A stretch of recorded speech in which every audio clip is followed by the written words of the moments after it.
ఉన్న బంగారాన్ని విడిపించి ఆ రోజు ఆన్లైన్ రేటుకే మేము కొంటాం. Sharma gold company. నమస్తే, వెల్కమ్ టు సుమన్ టీవీ. నేను మీ యామిని. ప్రస్తుతం మనతో ఉన్నారు ప్రముఖ ఆధ్యాత్మికవేత్త గురుస్వామి బ్రహ్మశ్రీ రాజన్ నంబూద్రి గారు ఉన్నారు.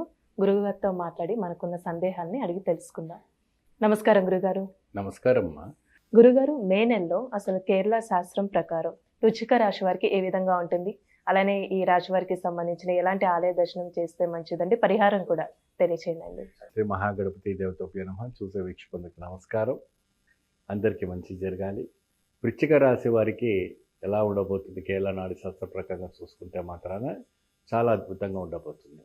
కాకపోతే ఏంటంటే మెంటల్ టెన్షన్స్ ఎక్కువ ఉంటాయి, అన్వాంటెడ్ టెన్షన్స్, లేనిపోయినటువంటి టెన్షన్స్ ఎలా ఉంటాయి అంటే అసలు తట్టుకోలేనటువంటి టెన్షన్స్ రావడం జరుగుతుంటాయి. అక్కడ ఏం ఉండదు, అయినా టెన్షన్స్ వస్తాయి.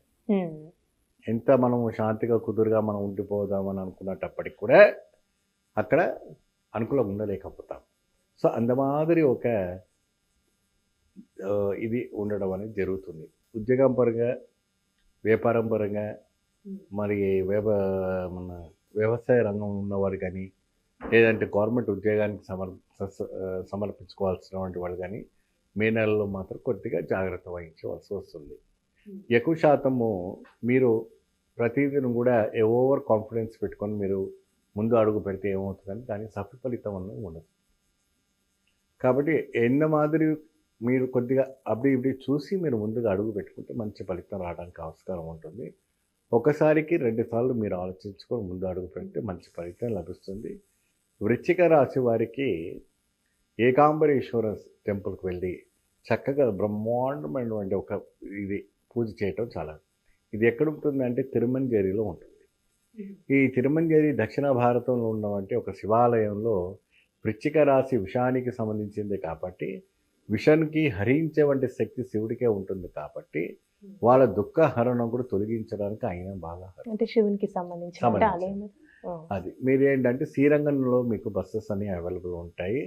తిరుమంజేరి, ఆ తిరుమంజేరిలో వెళ్తే తిరుమణం అంటే శివపార్వతులకు కళ్యాణమైన వంటి స్థలము కాబట్టి తమిళ్లో దాన్ని తిరుమణము అంటారు. తిరుమణం జెర్రి, జెర్రి అంటే ఆ స్థలం పేరు. అక్కడ భూమండలంలో పార్వతికి శివుడికి కళ్యాణం వంటి స్థలము కాబట్టి అక్కడ అట్లా ఈ రాశి వాళ్ళు వెళ్ళి స్వామివారికి ప్రత్యేకమైనటువంటి ఒక రుద్రాభిషేకము, మృత్యుంజయ హోమం చేసుకుంటే వీళ్ళ భయాందోళన ఏదైతే ఉందో తొలగిపోవడం జరుగుతుంది. వీళ్ళ ఒక ఆలోచన ఏదైతే ఉందో తొలగిపోవడానికి అవకాశం ఉంటుంది. అంటే ఈ రాశి వారికి ఏమైనా ఆరోగ్య సమస్యలు అంటూ ఉన్నాయండి మే నెలలో? ఆరోగ్యపరంగా చూసుకుంటే కొద్ది నష్టం అనేది బాగా జరుగుతుంది. నష్టం అనేది ఉందమ్మా. ఎందుకంటే వీళ్ళకి జలదోషం బాగుంటుంది. జలదోషం అంటే సైనస్ ప్రాబ్లము, మరి చెస్ట్లో కొద్దిగా నీరు రావటము, వెనపూసల నొప్పి రావటము, కిడ్నీలో పెయిన్ రావటము, లివర్ ప్రాబ్లం రావటం, థైరాయిడ్ రావటము, ఇంకా అనేక రకమైన కొద్దిగా స్కిన్ డిసీజ్ రావటం, అటువంటివన్నీ కూడా జరుగుతుంటాయి. కాబట్టి మీరు ఈ చర్మ వ్యాధి అంటే కేతువు ఉంటాడు, కేతుకు దోషం ఉంటుంది కాబట్టి ఈ వ్యాధి కంపల్సరీ ఉంటాయి. ఈ వ్యాధి తొలగించుకోవాలంటే కేతు గ్రహానికి సంబంధించిన నవగ్రహం ఉంటుంది కాబట్టి మీరు తిరుమంజేరి వెళ్ళి వచ్చిన తర్వాత మీరు పగడం ధరించుకున్న వంటి ఒక రాశి వాళ్ళంతా కూడా చక్కగా ఇంకొకసారి ఆ పగడం ఉంగరం తీయించి లింగం పైన పెట్టి పూజ చేసి ఆ లింగాన్ని ఒక ఉంగరాన్ని ధరించుకుంటే మాత్రం మంచి ఫలితం లభిస్తుంది. అలానే ఇప్పుడు వివాహానికి సంబంధించి ఏ విధంగా ఉంటుందండి? మంచి ఫలితం లభిస్తుంది. వివాహంగా చూసుకుంటే వరుడు కానీ అమ్మాయి కానీ కూడా మంచి లాభదాయకంగా ఉంటుంది. వ్యవసాయ రంగం ఉన్న వాళ్ళకు మంచి లాభదాయకంగా ఉంటుంది. ఏం భయపడే విషయం లేదు. మంచి అద్భుతమైన ఒక అవకాశం ఉంటుంది. విద్యార్థులకండి, విద్యార్థులకు కూడా మంచిగా ఇప్పుడు వచ్చేవంటి రిజల్ట్స్ కూడా మంచి ఫలితం లభిస్తుంది. ఎటువంటి కూడా భయపడే విషయం లేదు.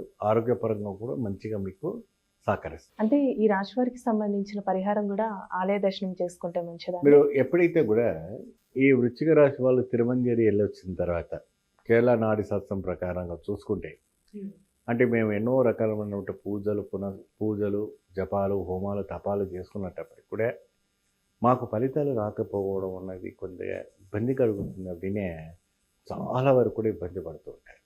సో అప్పుడు ఆ ఒక ఆలయం తిరిగి వచ్చిన తర్వాత పగడతో తయారు చేసినటువంటి బంగారపుతో కానీ వెండితో కానీ ఉంగరం ధరిస్తారు కదా. అది శివలింగం పైన పెట్టి అర్చన చేసి రుద్రాభిషేకం కానీ ఇంకేదైనా అభిషేకం చేసుకొని చక్కగా ఆ ఉగ్రాన్ని మీరు సోమవారం నాడు ధరించుకొని ఏమా అక్కడ ఉన్నవంటి ఎవరైనా కూడా పేద బ్రాహ్మణులకు కానీ అక్కడ ఉన్నవంటి వృక్షాలకు కానీ దేవతా వృక్షాలు ఉంటాయి ఏమా మా ఇది రావి చెట్టు జిబి చెట్టు మారడి చెట్టు రకరకాలమైనటువంటి చెట్లు ఆ చెట్లకు ప్రదక్షిణ చేసుకోవాలి. ప్రదోషకాలం సాయంత్రం వేళల్లో చక్కగా దీపం పెట్టి ముట్టించి ఆరతిస్తే చక్కగా మంచి ఫలితం లభిస్తుంది. ఇంకోటి ఏంటంటే సాయంత్రం పూట చెట్టు చుట్టూ తిరగకూడదు. ఎక్కువ శాతం అందరూ రాగి చెట్టు చుట్టూ మర్రి చెట్టు చుట్టూ ప్రదర్శన ఎప్పుడైనా కూడా మధ్యాహ్నం 12 అయితే ఆ గణపతి స్వయంగా వచ్చి అక్కడ కూర్చుని ఆ చెట్టు చుట్టూ తిరగకూడదని ఇతిహాస పురాణాలు చెప్తూ ఉంటాయి. ఏదైనా 9 లోపే మీరు తిరగాలి. ఉదయం 4 గంటల నుంచి మధ్యాహ్నం ఉదయం 9 లోపే అది వృక్షాల చుట్టూ తిరుగుతూనే ఆ ఒక దైవిక్యమైన ఒక శక్తి రావటం అనేది జరుగుతుంది. సో ఈ తిరిగి వచ్చిన తర్వాత ఈ రకమైనటువంటి ఒక పరిహారం చేసి తోచినటువంటి ఒక 5 మందికి బ్రాహ్మణులకు దానం చేసినా లేదా ఇంట్లో అన్నదానం చేసినా చాలా మంచి ఫలితం లభిస్తుంది. కేరళ శాస్త్రం ప్రకారం అంటే వృశ్చిక రాశి వారి గురించి చాలా చక్కగా తెలియజేశారండి. మాకు ధన్యవాదాలు. చూసారు కదండి, అంటే కేరళ శాస్త్రం ప్రకారం గురుగారు మాటగా మనకి తెలియజేశారు. కాబట్టి మీరు కూడా మీ జాతకానికి సంబంధించి కానీ మీ ఇంటి వ్యాపార వాస్తు సంబంధించి ఎలాంటి విషయాలైనా మీరు తెలుసుకోవాలనుకుంటే స్క్రీన్ మీద కనిపిస్తున్న నెంబర్కి కాల్ చేసి గురుగారిని సంప్రదించవచ్చు. ఇలాంటి విశేషమైన అంశాలతో మళ్ళీ మీ ముందుంటాను. ధన్యవాదాలు.